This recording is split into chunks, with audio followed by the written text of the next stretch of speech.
नमस्कार। क्या असम, तमिलनाडु, केरलम, पश्चिम बंगाल और पुडुचेरी की जीत का रास्ता राजस्थान से होकर गुजरा है? हम देख रहे हैं 5 राज्यों में चुनाव थे। वहां पर असम में भाजपा ने प्रचंड जीत हासिल की है। बता दें बंगाल की, तो वहां भी भाजपा अब एक तरीके से भारी बहुमत के साथ सरकार बनाने जा रही है। पुडुचेरी में भी एक तरीके से एनडीए गठबंधन ने प्रचंड जीत हासिल करी है। बात करें तमिलनाडु की, तो वहां पर विजय की पार्टी टीवीके सरकार बनाने जा रही। और बात करें केरलम की, तो वहां पर यूडीएफ, कांग्रेस का जो गठबंधन है यूडीएफ, वह सरकार बनाने जा रहा है।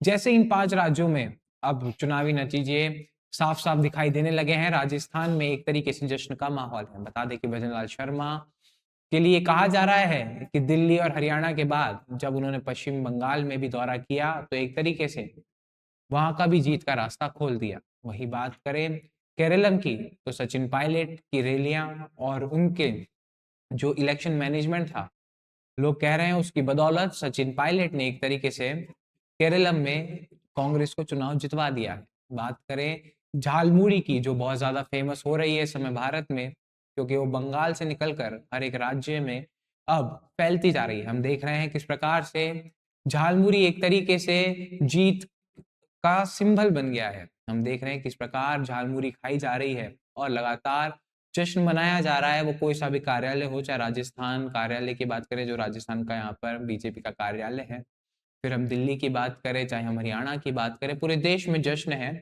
और कहीं ना कहीं झालमुड़ी खाकर भाजपा इस जीत को मना रही है। पश्चिम बंगाल जैसा एक गढ़, जो टीएमसी का गढ़ था, एक बहुत ही मुश्किल राज्य जहां से भाजपा लगातार 2 बार कोशिश कर रही थी। पिछली बार 77 सीटें लाई जरूर थी, पर इस बार 200 पार करती भाजपा में दिखाई दे रही है और एक प्रचंड जीत है ये भाजपा की पश्चिम बंगाल में।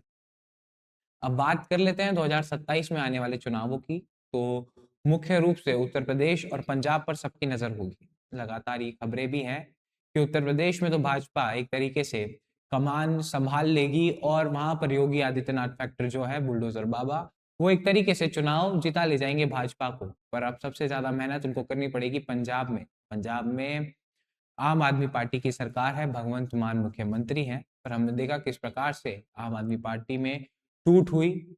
जो राघव चड्ढा थे, वो अपने साथ एक तरीके से 7 सांसदों को लेकर भाजपा में विलय हो जाते हैं। उसके बाद से ही लगातार चर्चा है कि पंजाब चुनाव में अब एक तरीके से तैयारी का जो शंखनाद है वह भाजपा कर चुकी है और अब बंगाल के बाद अगली बारी पंजाब की है।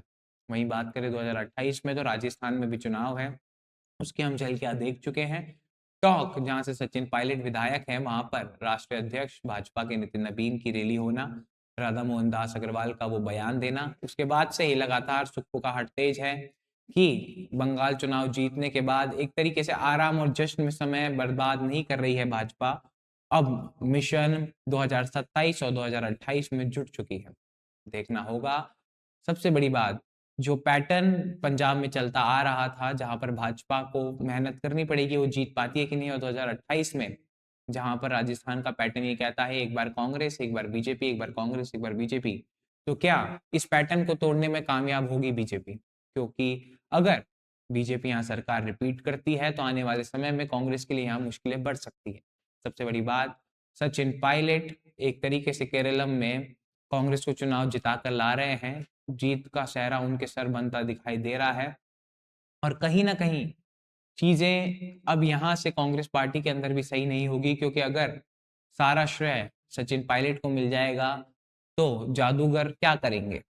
सबसे बड़ी बात, जादूगर क्या जादू चलाएंगे, वो भी बहुत बड़ी बात होगी। केरलम में देखना होगा मुख्यमंत्री कौन बनते हैं। जहां तक है, कुछ बातें ये चल रही है कि शायद केसी वेणुगोपाल को मुख्यमंत्री का पद मिल सकता है, हालांकि इसकी कोई पुष्टि नहीं है और देखा जाए तो ये वास्तविकता अब ये संभव भी नहीं है। पर अगर इसमें थोड़ी सी भी सत्यता होती है, तो सचिन पायलट को केसी वेणुगोपाल का पद मिल सकता है और उनकी मजबूती कांग्रेस में और प्रबल हो सकती है।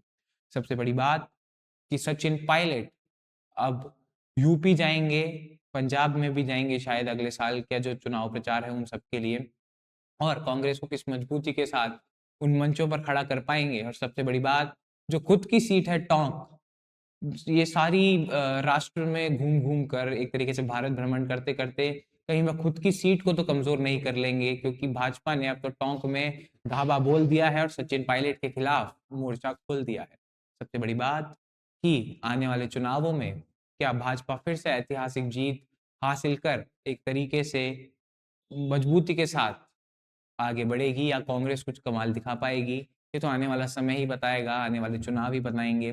खैर, इस विषय में आप क्या मानते हैं, आपके क्या विचार हैं, हमें ज़रूर बताएं। ऐसी और खबरों के लिए, ऐसी और जानकारियों के लिए बने रहें हमारे साथ। तब तक के लिए धन्यवाद।